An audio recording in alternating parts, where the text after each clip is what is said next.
Welcome back, everyone. Today we are going to be taking a look at games that were played during the third round of the FTX Crypto Cup, which is being held in Miami, Florida.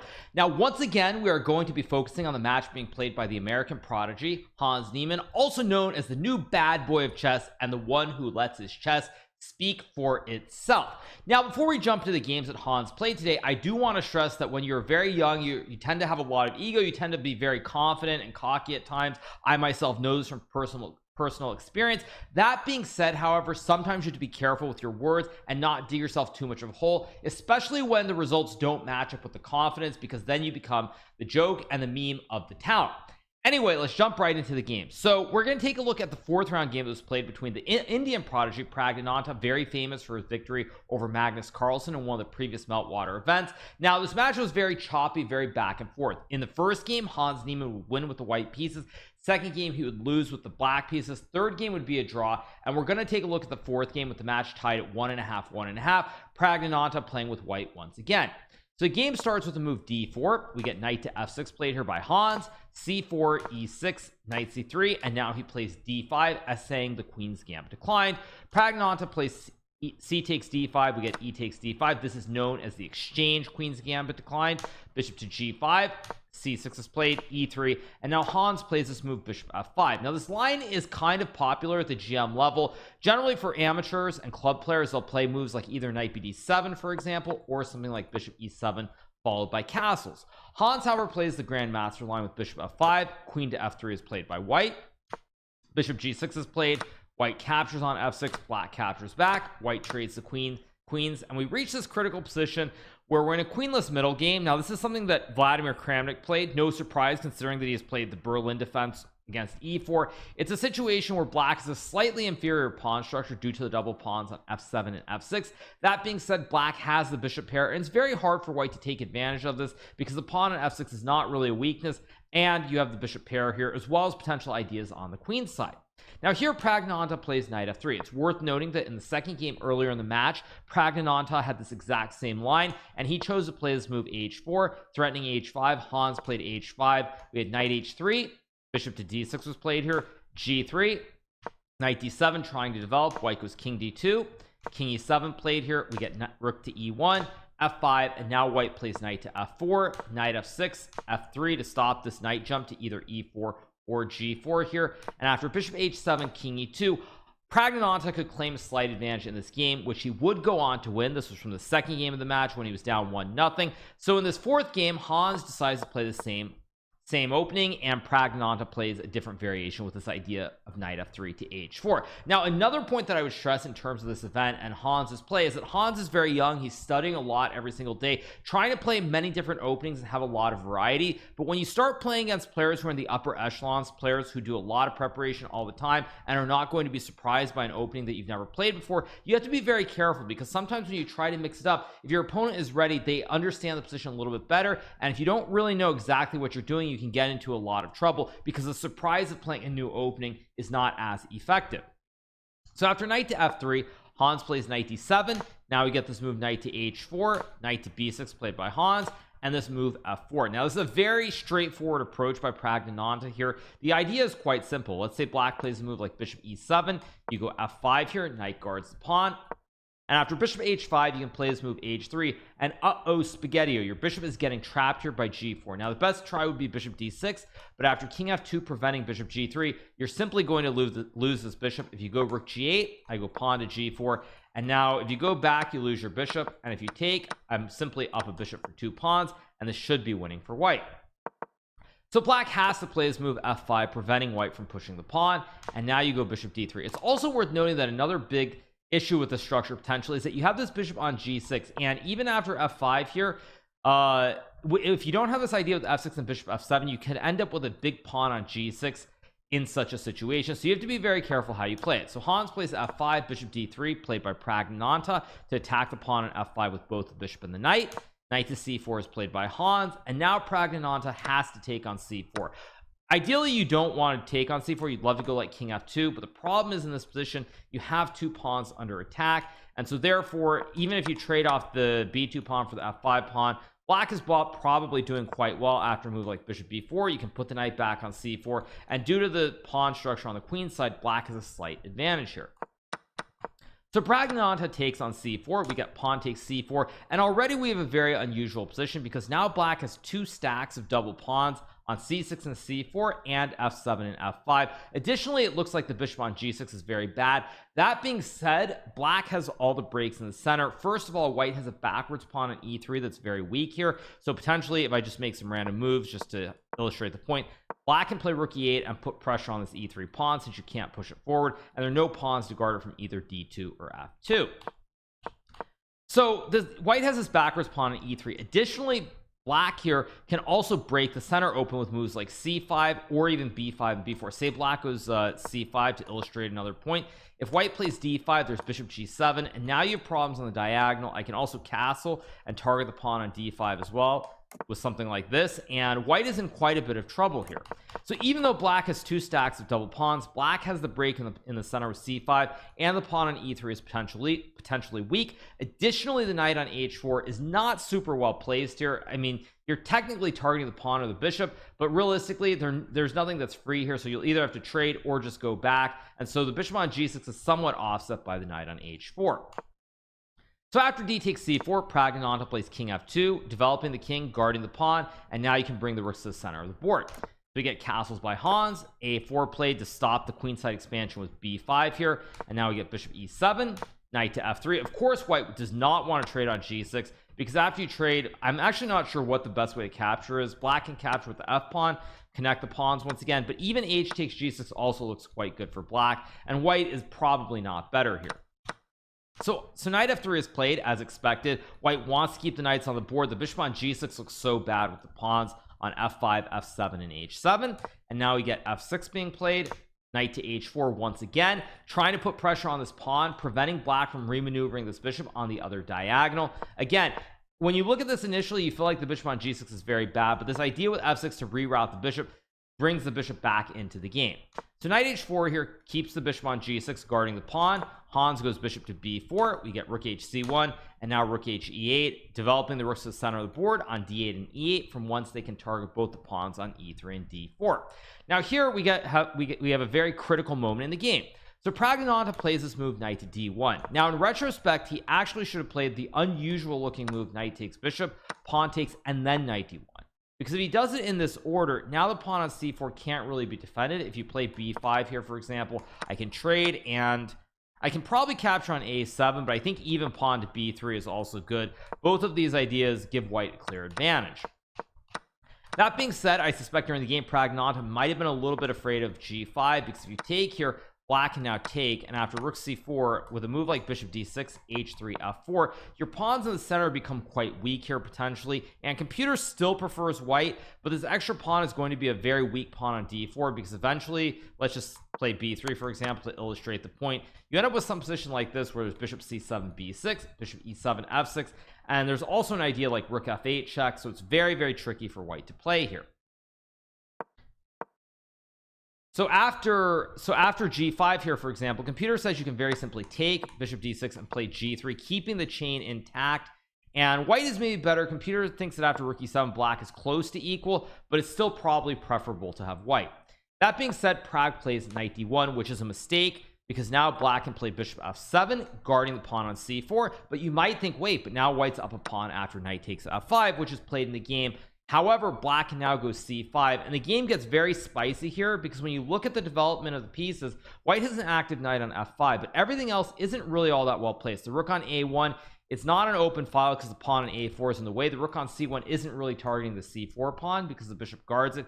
Then you also have a passive knight on d1, and then to compound matters, your center is also very weak here, because if you take, I have moves like rook d2, I can also just take, and there are a lot of issues to deal with for white, and it's very hard to play. So even though white is technically up a pawn here, black is the one who's looking preferable here, I would say.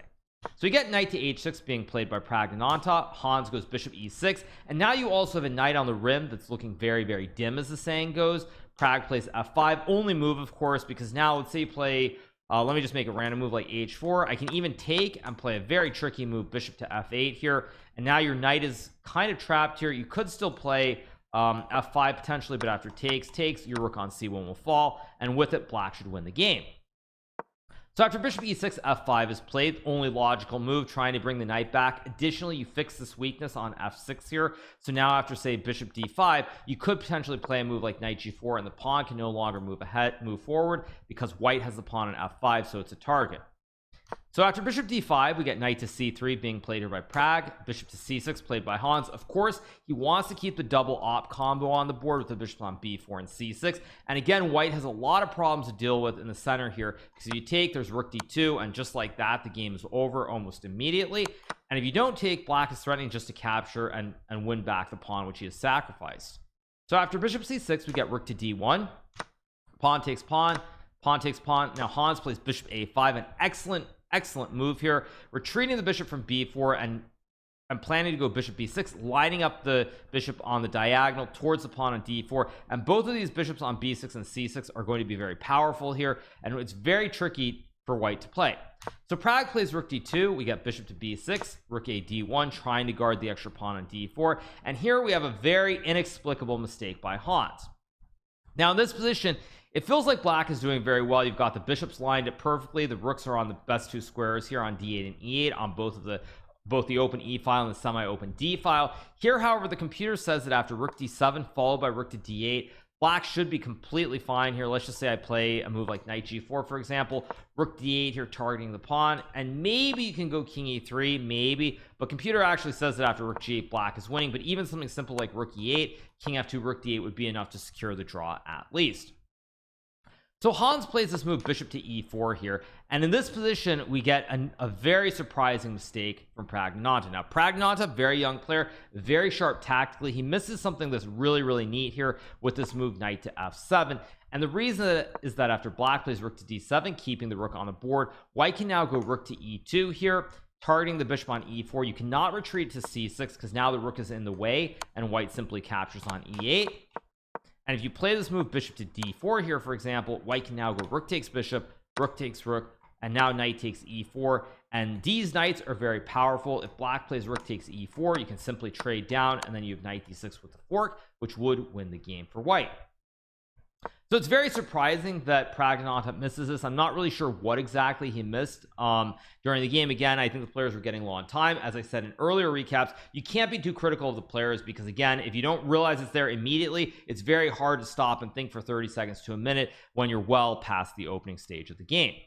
So after bishop e4, knight takes e4 is played, which is a big mistake because now after rook takes e4, black is going to win back the pawn which he sacrificed earlier on d4, since white cannot push it forward because then you would hang your king on f2. So now we get king to f3, rook e takes d4, rook takes d4, rook takes d4, and now rook c1 has to be played. If white trades on d4, black will actually win the game probably because after king e4, bishop b2, black simply has 3 pawns on the queen side to start pushing. Computer, I guess, says white can still maybe save it, but this is not what you want. So we get rook to c1 being played here by Praggnanandhaa. Now we have rook d3 check, king e4, rook d4, king f3, and now he plays rook d3, and Pragg correctly plays king g4, turning down a draw. King e4 would have led to a repetition, but after king g4, black has a few issues here because the pawn on c4 is very loose. Additionally, white can run the king up to the king side towards h5 and h6 and try to capture these pawns. Say I get the king here and I make some random moves. First of all, I can target the pawn on d8. Additionally, if we get a position like this, there maybe is something like king h6, for example, to go after the pawn on h7. So white's king is very active here, and king g4 is a very good decision by Pragg. It would have been extremely easy to make the draw there, go into tie breaks, but he correctly plays on. So now Hans plays rook to d2. And it's worth noting, by the way, after rook d4 check for king h5 a6, just to show you guys why this would be bad, white can actually play b3 here, which simply wins the pawn on c4. So rook d2 is played. We get rook takes c4 check, king to d7, and now we get king to h3. Now computer says this is a blunder for a very surprising reason. It actually prefers king h5, rook g2, and knight g4, because now once again the knight is targeting the pawn on f6 and the king can run up the board. Impossible to play, in my opinion, in a blitz game where both players are low on time. But after king h3, there's a very, very nice way for black to actually save the game. Now when you look at this position on first glance, you look at it, you're like, okay, white has an extra pawn here, black is down a pawn. The obvious move here would be to simply capture on b2.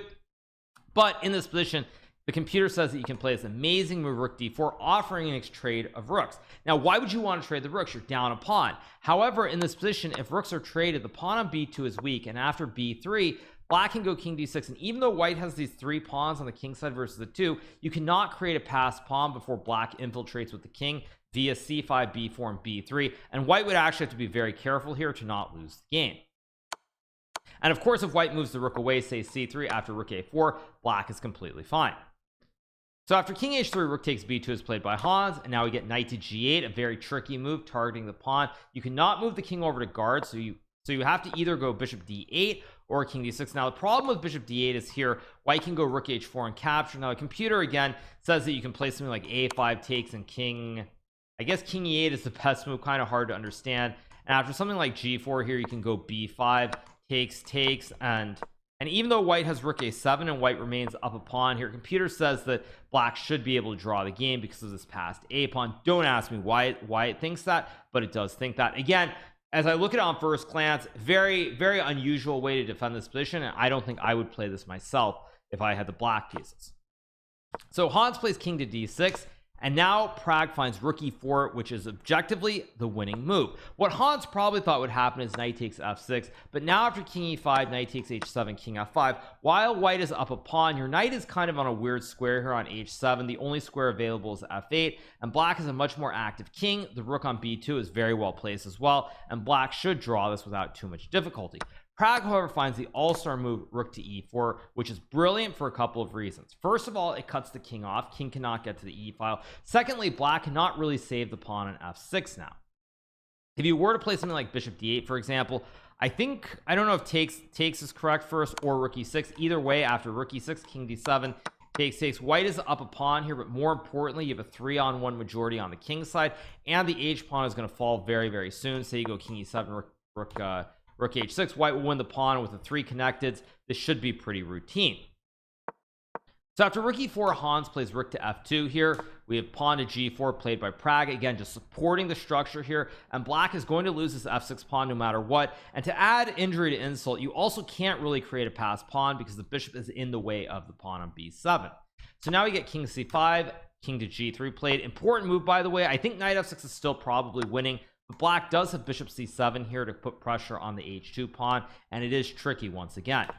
So king g3 is a very nice move, targets the rook, and now when black moves the rook away, h4 is played here, not knight takes f6. Now again, I don't know why knight f6 wasn't played here, but I guess after bishop c7, king f3, rook h2, Pragg was scared, although I think rook e7 should simply be winning. At any rate, he plays h4 thinking that with the 3 pawns going up the board here, the pawn on f6 still can't be defended. Now this is a very serious error because after bishop c7, king f3, black can now play this move rook to a3, and let's say you go king e2 here, for example. Black will just check the king all the way all over the board, and then at some moment you can play like rook h2.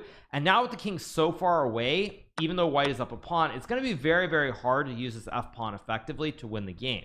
Again, can't really fault Hans too much for not spotting it. He was low on time, but it is a big mistake. Or sorry, rook a3 is the right move. Instead, he plays bishop e5, which is a big mistake because now after g5, the pawns are rolling up the board for white, and black not capture because you would lose the bishop. So Hans tries rook a3, and now the king tucks itself neatly on h5, and it is just going to escort the kingside pawns up the board. We get rook g3, king to h5 is played, king to d5, and now we have rook to e2 being played. Computer apparently says knight takes f6 is winning, but still without a lot of time, kind of hard to spot, because after takes at king e4, there's f7, and white will get a queen. Or wait, actually wait a second. No, sorry, I'm wrong, because I just realized after takes f7, black can go rook f3, and if you make a queen, black takes, and black wins the game. So I guess the point is after takes, computer says you can play rook b4, although actually I think the chess.com engine is just a little bit weak because it said +3, and then it says +1. So let's disregard that. Pragg plays rook e2, pawn takes pawn, pawn takes pawn. We have rook h3, king g4, check, king h4. Now of course if you go back to h5, black will just make the repetition. So king h4 is played, we get rook g1, and now we have the very nice move knight to f6 being played here. Important move to, and it's important to note here that after takes, your rook is on e2 versus e4 obviously, but more importantly your rook is cutting off the king. King can never get to the e file here. So after say rook g8 for example, you can simply go f7, rook f8, and then rook e7, king d6, and now the double pawns show their worth because white can play f6 here. And after say b6, you just go king g5, a6, king h6, b5, trade, and king g7 followed by f8 queen, and white wins the game. So after knight f6, Hans plays king to d6. We get knight to e8, king d5. We get the little tickle as I like to say when I'm on Twitch streaming. We have king d6, and now knight e4, king d5, and here Praggnanandhaa plays a very surprising move, which is knight to f2. Now in this position, if Pragg goes f6 here, this should just be a pretty smooth win because the only way for black to stop the pawn is with rook f1. But now you can run with the king, and after rook h1, or let's just say black plays a6 first to illustrate it, king h6, b5, takes, you can simply go takes, b4, and I think g6 is good enough. But even something like king g6, b3, and I believe, actually wait, now you have to be a little bit careful. Maybe it's not so simple. At any rate, computer thinks this is winning for white, so it's a little bit surprising that king h5 wasn't played. Instead Praggnanandhaa plays, or sorry, instead in this position, instead of playing f6 and king h5 here, Praggnanandhaa plays knight to f2. We have rook to g2 being played, and now the computer says this is essentially a draw. We get rook d2 check, bishop d4, knight e4 is played, and here Hans makes the fatal blunder. He plays this move rook g1. Now it's really hard to understand why Hans did not trade the rooks here, because after takes, it seems pretty clear cut that after a move like a6 followed by b5, black should be okay here, and it feels like there has to be some way to save the game. So it's very surprising here that Hans does not trade the rooks. Instead he plays rook g1, which is a huge blunder because now white can go knight to g3, and it's essentially game over because there's this very nasty trick with rook takes d4 and knight e2 at the fork. So say you go just a6, I can take and play knight e2. And additionally, if you move the rook to, let's just say e1 here, for example, rook e1, I can also go knight e2, and you're still going to lose this bishop on d4, or lose the rook on e1 if you have to sacrifice it. So after knight g3, Hans plays rook a1, but now after knight e2, you also cannot take the pawn at a4 because then I have knight c3 with this fork. The bishop cannot capture the knight because then I would eat your king. So he has to go king e5, and now after knight takes d4, the game is essentially over. Rook takes a4 played now, but Pragg just goes f6. The idea is just to push the f pawn up the board. Rook to a1, knight f3, king e6, rook e2, king f7, rook e7, and now Hans resigns the game. And with it, Pragg wins this match by a score of 2.5 to 1.5. Very, very difficult result for Hans, certainly. I think by this point, it feels like he's just kind of on tilt, unsure of what's going on. I don't think the start has helped either, but hopefully he can recover. Hopefully he can sort of get his wits back about him. And I think more than anything, what I would say is, as someone who's had a lot of experience playing some of these events, and certainly when I was up and coming, you just have to remember bad results will happen, but you have to learn from them and you have to improve and just keep moving forward. Anyway, you guys, I hope you enjoyed that recap. I will probably do a few more recaps from the FTX Crypto Cup. At any rate, if you have not hit that subscribe button below, make sure to click that button, and we will continue to bring you all of the best chess content.